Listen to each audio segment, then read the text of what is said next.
Econ Talks. Warm greetings everyone. It's both an honor and a pleasure to welcome you to today's panel discussion on the theme Reshaping the Economic System, the Transformative Power of Digital Technologies. The 21st century economy is undergoing a remarkable transformation. The traditional drivers of production and trade, that is, land, labor and capital, are now being complemented and in some cases redefined by digital technologies. Artificial intelligence, big data, blockchain, cloud computing, and digital platforms are not merely innovations. They are catalysts for a new economic paradigm. Today, our panel will explore how these technologies are altering how value is created, how markets function, and how societies organize production and exchange. Our discussion will also address the critical question: how can we harness digital technologies to promote inclusive, sustainable growth rather than deepen inequalities? We are fortunate to have with us four distinguished panelists. Could you all introduce yourself and talk about what you are going to talk about? Thank you, Sonam, for inviting me to share my thoughts today. To briefly introduce myself, I'm Somo, and today I'll take you through how artificial intelligence is transforming production and labor market. While I may not know everything about this topic, I'll share what I have learned and understood. Thank you, Sonam, for having me on this panel discussion. I'm Sonam Somo, and I will be talking on transformative impact of big data on decision making and in market efficiency. Thank you so much for including me in your show. I'm Dashyamzung and grateful to share my thoughts on the blockchain's potential to rebuild trust and transparency in economic transaction. Thank you so much for having me here and greetings to all the panelists. My name is Saljudin, and today I'll talk about how the cloud computing and the digital platforms are driving new form of business and value creation. Thank you. So now to begin with our panel discussion. Round 1. The technological transformation of production. Artificial intelligence is now a major force behind industrial automation and decision-making. Could you elaborate on how AI is reshaping production systems and labor dynamics, Ms. Somo? To kickstart, artificial intelligence in fact represents one of the most profound technological shifts in modern history. It integrates machine learning, computer vision, and natural language processing to enable systems that can analyze data, make decisions, and improve themselves over time. In production sector, artificial intelligence powers what is now called Industry 4.0, which is a fusion of cyber physical system, robotics, and data analytics. So factories are increasingly smart equipped with sensors and algorithms that predicts maintenance needs, optimize energy use, and even schedule production autonomously. For instance, the manufacturing sector, the AI enables predictive maintenance, which help in identifying equipment issues before they cause costly breakdown. In agriculture, AI-driven drones and satellite also help the farmers analyze crop health, while in healthcare, AI supports diagnostic accuracy. However, this transformation also disrupts traditional labor market, where automation replaces repetitive, low-skill jobs, but simultaneously it also creates demand for data scientists, AI engineers, and data strategists. Therefore, AI is not eliminating human labor, but changing its nature. The key challenges for economies like ours is to ensure a smooth transition through upskilling and reskilling initiatives. The worker must learn to collaborate with intelligence rather than compete against them. If we prepare our workforce effectively, AI can lead to high productivity, better decision making, and more sustainable production processes. So these are all essential for economic resilience. Wow, that was a very powerful perspective. Thank you, Ms. Uge. Round 2. The data-driven economy. Big data is often referred to as the new currency of the global economy. Could you share how it is influencing economic decisions and market performance, Ms. Song Song? Sure, Suman. Big data refers to a massive and complex dataset generated by human activities and digital system. Every click, transaction, and sensor reading contributes to the ever-growing pool of information. The ability to analyze this data allows both public as well as private sector to make evidence-based decisions. For instance, in finance, big data improves credit scoring, fraud detection, and investment forecasting. And in the healthcare, it helps detect diseases outbreak and tailor treatment to patient profile. From an economic perspective, big data enhances market efficiency. It reduces economic asymmetry, which is one of the classical causes of market failure. By giving firms and consumer better insights on demand, supply, and pricing trend. However, we must also acknowledge the darker side of the big data. The vast amount of personal and corporate information collected by digital platform raises ethical and legal questions like who owns the data, how is it used, and how can we prevent misuse or discrimination through algorithm. To manage this concern, data governance framework are essential. Government must promote transparency, enforce data protection laws, and encourage fair access to information. In conclusion, big data, if it is managed responsible, has the power to enhance productivity, improve governance, and support sustainable economic growth. But if it is misused, it can widen inequalities and erode public trust. Thank you, Ms. Song Song. Round 3, Rebuilding Trust through Blockchain. This brings us to a related issue, that is trust.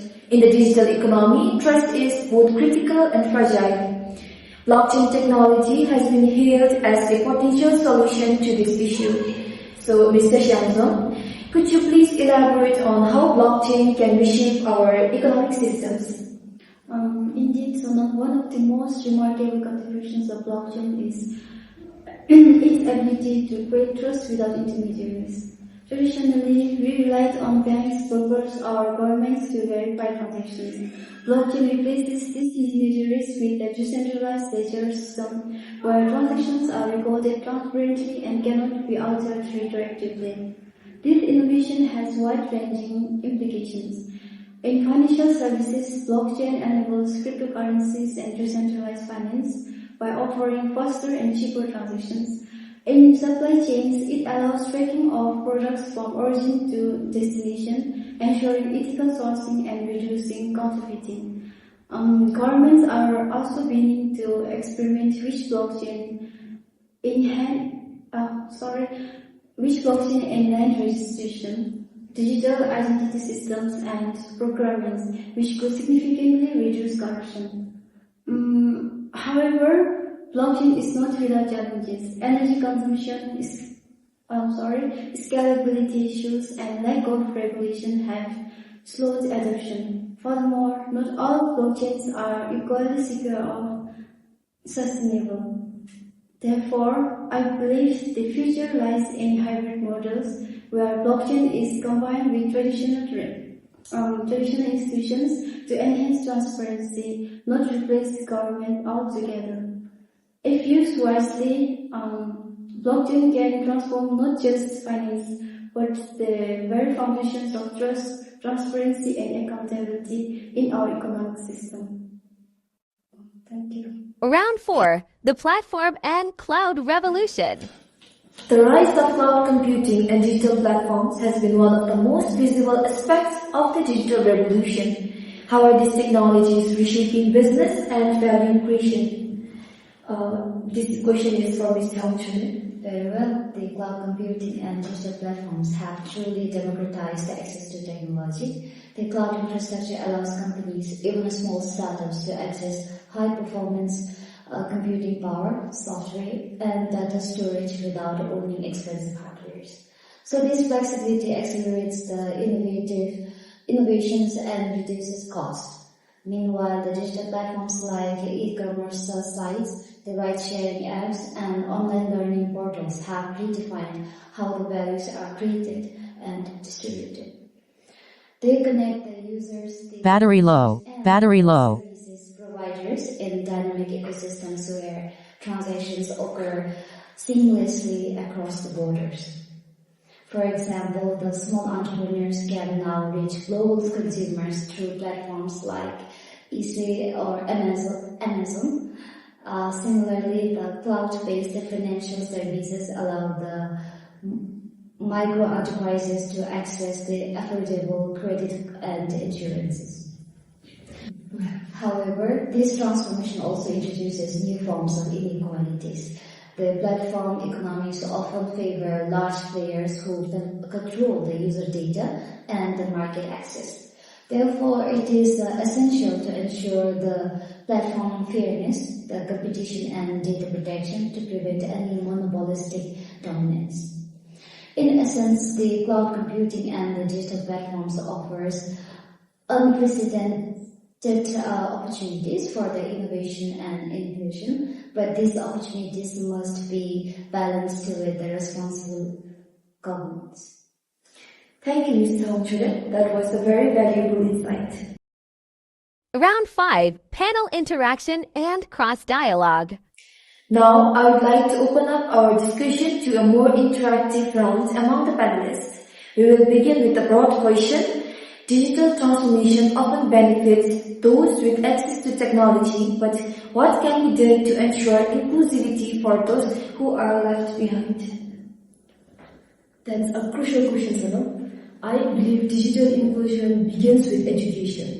So we must integrate digital literacy from the early stages of schooling, ensuring that students understand not just how to use technology, but how to innovate with it. So through public-private partnership, we can achieve this by expanding connectivity to rural areas. I agree with Ugin. We also need open access to data and technology. When data and digital infrastructure are monopolized, innovation stagnates. Governments should promote policies that allow small firms and local entrepreneurs to use data for social and economic innovation. To add on to her, inclusivity also means transparency. If citizens can track how digital systems are used through blockchain, for instance, it enhances accountability. People will be more likely to trust digital transformation when they can see that it serves public interest, not just private profit. Yes, and inclusivity also depends on the digital affordability. So the cloud-based services can be leveraged by the government to offer a cheaper access to the digital tools for the schools, cooperatives, and the small enterprises. If these digital resources are affordable and accessible, then the innovation can flourish even in remote regions. Round 6, challenges and the way forward. Thank you all for those insightful reflections. Now, let's move on to our final round. That is, what are the main risks of digital transformation and how can we manage them responsibly? Can we start from Ms. Sumo? In my view, the biggest risk is technological unemployment because automation can widen inequality if we fail to invest in skills development. Therefore, government must establish continuous learning programs to help workers transition to digital jobs. From a data perspective, privacy and misuse of personal information are major risks. We need robust data protection laws and independent regulatory bodies to monitor how data is collected, stored, and used. Another challenges I can see is regulatory lag. Technologies evolve faster than our laws. We must build flexible, adaptive policies that evolve with motivation rather than reacting to it. And I would like to emphasize on the right security. As our dependence on the cloud infrastructure grows, the cybersecurity becomes critical. So strengthening the digital resilience should be the national priority. Closing segment. Thank you, esteemed panelists, for such a thought-provoking discussion. Today's conversation has shown us that digital technologies are not simply tools. They are transformative forces redefining how we produce, trade, and create value. Artificial intelligence enhances efficiency. Big data improves decision-making. Blockchain builds transparency, and cloud platforms democratize innovation. But technological transformation must go hand in hand with ethical governance, inclusivity, and human development. The future economy will not be shaped by machines alone, but by how wisely and equitably we use them. On behalf of everyone present, I thank our distinguished panelists, Ms. Ugin Somo, Ms. Son Somo, Mr. Xiangzong, and Ms. Taung Chuden for their valuable contributions. And to our audience, thank you for your attention and engagement. Together, let us work towards a digital economy that is not only innovative and efficient, but also human-centered and just. Thank you.